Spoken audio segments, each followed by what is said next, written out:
So, as strange as this may sound, there is a way that your training can actually make you worse. And if you have ever felt like you're putting your heart and soul into your training, you're outworking, it seems at least, outworking everybody else around you, and you're not getting any better as a result, this might be why. And luckily, there's a really simple fix for this that we can implement immediately, and we're going to solve this for you today. And I'm also going to give you a couple pretty fun exercises, actually, that can unlock this for you. And so, once again, I know this sounds strange. How could training make you worse? But this is a real problem, and it goes for any type of training that you're doing, including deep game training, as one of our players mentioned on our forum recently. So I'm going to share that comment with you, or this question, because it's something, honestly, we should have talked about earlier. So the question goes like this.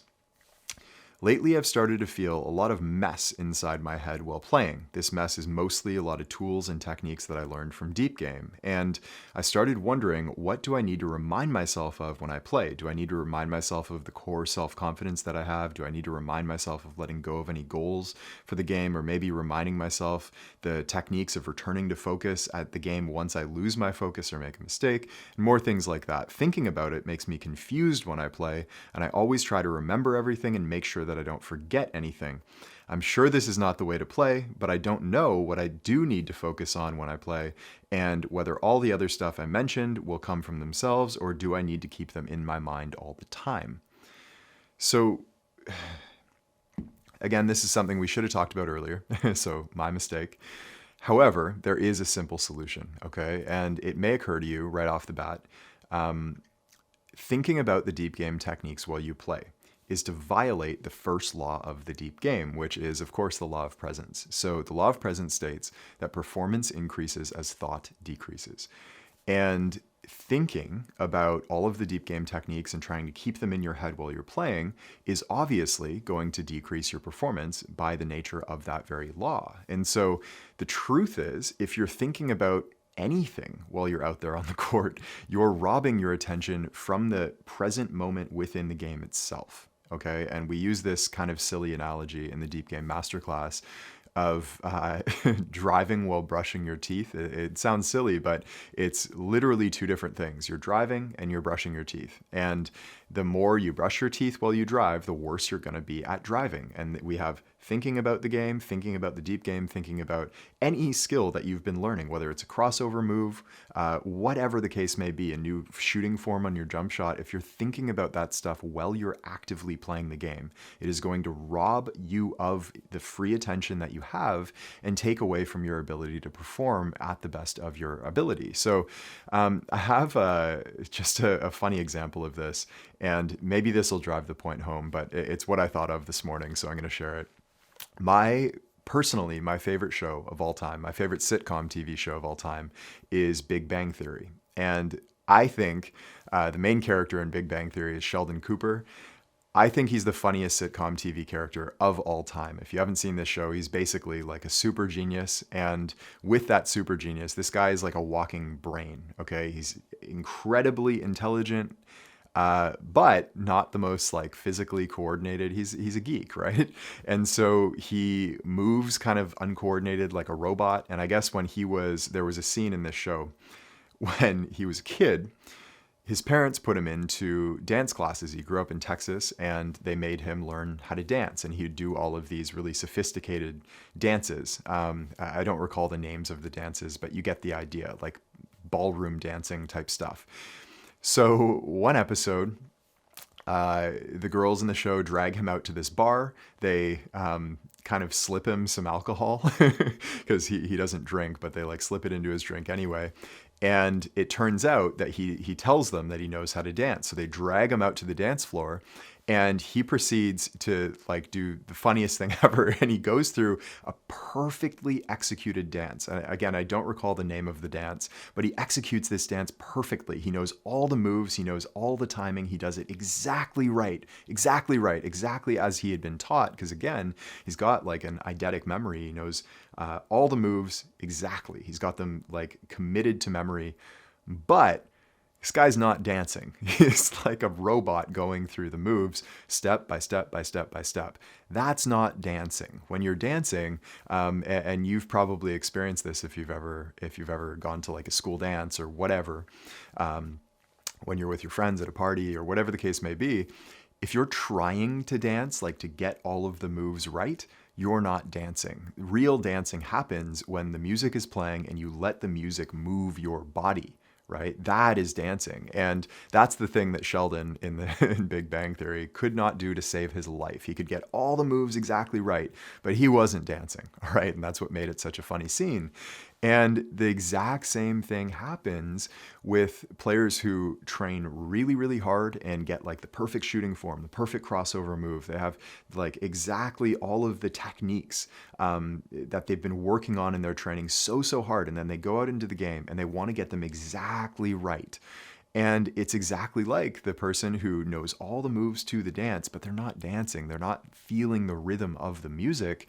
And in the same way, these players are not feeling the rhythm of the game. It's impossible to sink into this game, which is when you're going to play at your best. And we see players with this effortless, natural rhythm to the game where the things that they do are spontaneous. A lot of the time they're doing moves that they've never even practiced before. It's just coming out of them naturally and spontaneously. It's not pre-planned, it's not contrived, it's just happening. And so to remind yourself of the excuse me, the laws of the deep game, the techniques that you're practicing in your training. And again, this doesn't just apply to the deep game, it applies to all of your training. If you are reminding yourself of this stuff while you're out there on the floor, while you're playing, you are going to rob your performance, okay? So how do we fix this? And I've got a few really simple techniques for you, but first I want to share an analogy with you, or actually a quote. I'll share a quote. So there is this famous musician named Charlie Parker. I think he was in the 50s. I may be off on that date, but famous jazz musician, Charlie Parker. And he has this amazing quote that goes, "First you learn the instrument, then you learn the music, then you forget it all and you just play." And really, when you see like these really master level musicians up on stage, they're just playing. They're just playing their heart out and they're improvising and they're spontaneously allowing the music to move them because they know the instrument with such depth that it's unconscious, okay? And so when you are off the court, study the deep game, do all of the practices, learn the techniques, do the exercises, work on this stuff.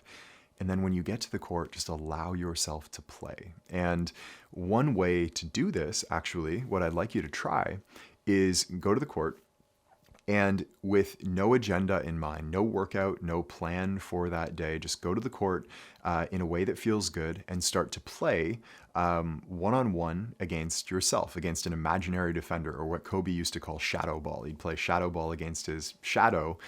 It's impossible to beat your shadow, right? You can't shake it. But Kobe used to call it shadow ball. When he was growing up in Italy, he would just play against his shadow, and because he didn't have people to play against. So try playing this, but play spontaneously, play naturally, and play for the sake of playing itself, to feel what it's like to imagine yourself out there on the floor, not perfectly executing the moves, but just moving fluidly and spontaneously. There's nobody watching. There's nobody with you. There's no drills. There's no techniques that you have to do. There's nothing you have to remember at all. Just play with the sheer joy of playing the game. I used to do this when I was a kid around my house without a ball, and I would do an in and out and a spin move on the corner of the kitchen counter, and then imagine a defender and slash into the living room and lay the ball up against the wall, imaginary. And I would do this all in, it was all imaginary. I'd actually go through the movements physically with my body, but I did it just because it felt really good. I was like a kid imagining myself playing in the game that I loved. And that's the spirit in which I want you to play this game of quote unquote shadow ball. Just go out there and enjoy the sheer act of playing the game. And afterwards, realize that This is the spirit in which we play the game at our best. This is what it feels like to be in the zone, where you're just like allowing the magic and the spontaneity of the game to move through you. You're feeling the game rather than remembering all of these things. Just forget it all. Like, do all of that work. And like, when you're off the court, okay, when you're not playing in a game, is the time to do your training, okay? When you're out there, even on the basketball court, if you're learning a new move, that is the time to like slow it down and meticulously go through all of the steps and make sure that you've mastered it, and then speed it up and speed it up and speed it up, and then forget about it and allow it to happen naturally. And a lot of the time we think that we control a lot more than we actually do. What we'll realize if you think about this is that most of the faculties of your body happen of themselves. Your lungs breathe of themselves, like you don't control that. Your heart pumps blood through your body of itself. Your metabolism metabolizes of itself. Your body, like your stomach, digests food. You're not controlling all of these processes. You're not even controlling most of what goes on in your mind, right? We don't know all of the steps to thinking. We just think, right? And so the more you try to control these things, the more you tie yourself in knots. And you're not going to solve, as we've said so many times, you're not going to solve a problem of overthinking with more thinking. You're not going to think your way out of a thinking problem. It's like trying to put out a fire with more fire. And again, we say this all the time, but it bears repeating in this episode because once again, reminding yourself of all of the things that you need to keep in your mind as you're playing is to defeat the purpose of the entire deep game of itself. Like you're literally violating law number one right off the bat. And so just allow yourself to forget it all. It's going to be there. It's going to happen automatically for you the more that you practice this. And that is one of the deeper lessons that I'd like to pass on to you today, is that the deep game is not something that, I'll put it this way, the players who fail to learn the deep game are the players who come into the program and they want a simple series of techniques that's going to unlock a mastery of the deep game instantly within minutes. Like you do an exercise and you've got it down. That's not going to happen. Just like you need to practice, shooting jump shots, and you need to learn how to make shots. You need to learn how to extend your range out to the 3-point line and so on, and even beyond. And it takes time to train these abilities. It takes time to train the deep game. And what you'll find is that just like through practice, your shooting form becomes automatic and it becomes a part of your game. It becomes like this integrated piece of your game that is not separate from it. It's a part of it. The deep game becomes a part of you. It becomes a way of life. It becomes a way of being in the world that is unlike anything that you had been doing before. But you only get there through practice and through time. And it's, I'm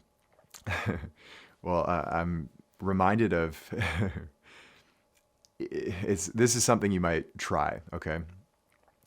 And again, it's a really, really simple example. If you might try this right now. If you stand up and you try to walk, I want you to try to walk perfectly, all right? Swing your arms exactly in time as your legs move out in front of you, one step at a time, like touch your foot heel to toe exactly in the right time on the ground and walk perfectly, keeping your hips in line, keeping everything aligned and as perfect as it can possibly be. Walk perfectly, all right? Try to do this. What you'll find is very quickly, you've forgotten how to walk. You've forgotten how to walk, and it feels so clunky and so awkward.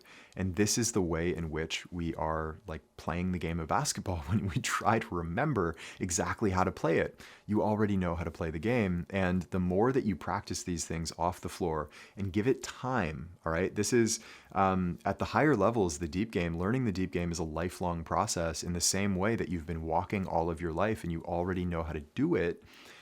The deep game is going to evolve in that same way for you. It will become automatic, but just practice it off the floor and continue with these practices because they can take you to places that are beyond words. They're beyond belief, and they are beyond anything that you've experienced before. Truly, like some of the higher levels and the deeper levels of the deep game are just so extraordinary. And we only get there through committing to a lifelong practice. And the players who commit to this lifelong practice and this way of life are those who succeed in ways that they didn't even know they could succeed before. So that's my hope for you. And that is really the simple cure. If you have been struggling with training so much and putting so much of yourself into your training for so little result and reward, one of the things that you might try is just like forget your training and just play the game. Forget all of the things that you think you need to remember and just go out there and enjoy the game itself. And it's all going to come naturally to you. One other thing that you might try, and I know that very few players are going to try this, but if you do, it can really help you. Surprisingly, it can really help you. Go into your room, shut the door. You might want to lock it. Make sure nobody's in there, nobody's watching. Put on your favorite song or your favorite playlist and dance. I know most players won't do this, and players might be shy about doing this, but try it. Put on music and dance, and feel initially that trying to dance is a little bit awkward. It's a little bit awkward to move your body, right? And it doesn't feel quite right. You're watching yourself. You're a little bit self-conscious. Even though nobody's in the room, you might be feeling self-conscious as you're dancing. As time goes on, 1 minute passes, it's a little bit more fluid. Another minute passes, you're a little bit deeper into the rhythm of the song, the rhythm of the music. And after, say, 5, 10, 15 minutes, you are full-blown dancing. You're not even paying attention to how your body's moving. You're just enjoying the feeling of your body moving. And I would challenge you to do this. Again, I know so few players are going to do this, but I'm going to say it anyway. If you did this every day for a week, 1 week, let's say 15, 20 minutes a day, let's say 20 minutes, okay? 20 minutes of just free flow dancing every day for a week. I would challenge you to go to the court and see if you're not playing more fluidly, more effortlessly, and more naturally than ever before. Okay, try this out. Okay, knowing that again, most players won't do it. A few will, and the few that will see pretty shocking results in their game and actually in their life. In their life, you might find yourself communicating. Excuse me. Communicating with people more effortlessly without thinking about things. You might feel your body is just more fluid, more open, more free as you walk through your life. You're just going to feel more freedom in everything that you do. And you'll feel that freedom on the court as you play. Okay, so just a few things that I think might help you out today. Maybe check out Big Bang Theory. It is, in my opinion, the greatest show of all time. So you might check out that scene, and we will talk to you in the next one. Hey, it's Coach Taylor. I hope you enjoyed today's talk. And if you did, the best thing to do right now, while it's fresh in your mind, is go to deepgame.com or click the link in the description, and it'll take you to our free Deep Game Masterclass, where you'll actually learn the entire deep game of basketball with all 8 laws and all of the fundamentals that you need to know as a high-level basketball player. We've had players call this the best hour of basketball learning of their lives, and it's completely free. So go to deepgame.com right now, or just click the link in the description, and I can't wait to see you there.